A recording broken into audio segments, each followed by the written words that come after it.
Hello, I'm Jason Lambert Potter, and this is Competitive Nature. So the moral in this film is something that really speaks to me, and it's something that I live by as a musician myself, where it's not necessarily competing with others, but always challenging yourself to be your better self, and to just always challenge yourself to better your best. And I wanted to bring that through in this film, in this case, with guitar, and through a mind of a child trying to learn guitar. I wanted to visually show this somehow, so I came up with the idea of having two projections of one person, in this case a child, trying to learn guitar. We don't have one-dimensional personalities. We have tons of personalities, and I wanted to bring out a couple by introducing two characters.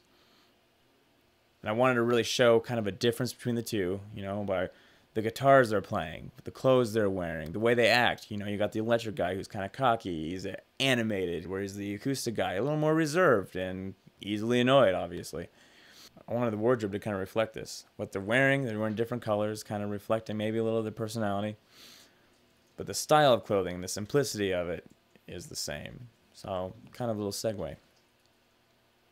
So when I heard of my Rode Reel contest, I thought this was a perfect opportunity to use my Rode NTG2 and use it kind of in a unique way. I used my NTG2 shotgun and recorded my instruments with. I recorded my acoustic guitar through it, which sounded beautiful. This thing compares to all the condenser mics that I've been using, and it's been awesome. The sound quality is spot on. I recorded my electric guitar through the amp that you actually see in the film. That actually sounded great. I even put the mic up close to the electric guitar for another track, just so you can hear the kind of clicks and clanks of the pick. So you kind of get this feeling that you're there, and it's kind of realistic almost. And then, of course, I recorded all the Foley. My parents were so gracious enough to lend me their storage room down here, where you got a handy-dandy little furnace and water pipes everywhere. And it set up a green screen. This is my first real green screen endeavor, and it was an endeavor. Yeah. The biggest learning curve for me was trying to key out the green with a very compressed image in a 420 color space.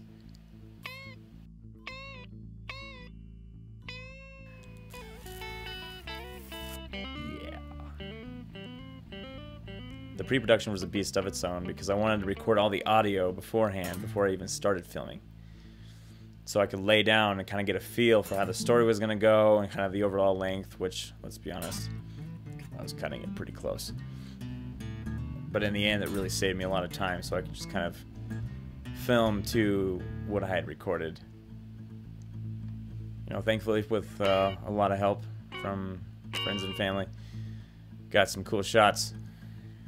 Most of the camera movements were done with either the jib arm that I built out of wood and disassembled tripod, and I also had a dolly made from a moving dolly and wheelbarrow wheels.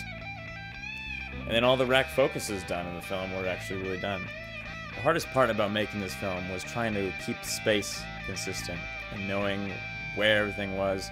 And I'm acting by myself, and I'm having to keep consistent. So the angles of the shots, where I'm looking when we're filming, all that has to be very consistent. I've learned so much in this project, and it's something that I'm really proud of. It was one hell of an endeavor, though. Alright, so here's the setup for the final scene with Caden. We got this wonderful little light over here with some tungsten filters to give a nice little shadow when she walks in. We got a shutter over here with blue filters on this light to kind of imitate a little moon effect shining on the poster. A bigger light with blue to help fill the room. And here is the camera. I have the Rode NTG2 into my zoom on top of my Canon 7D. So we'll see how this goes. This should be fun.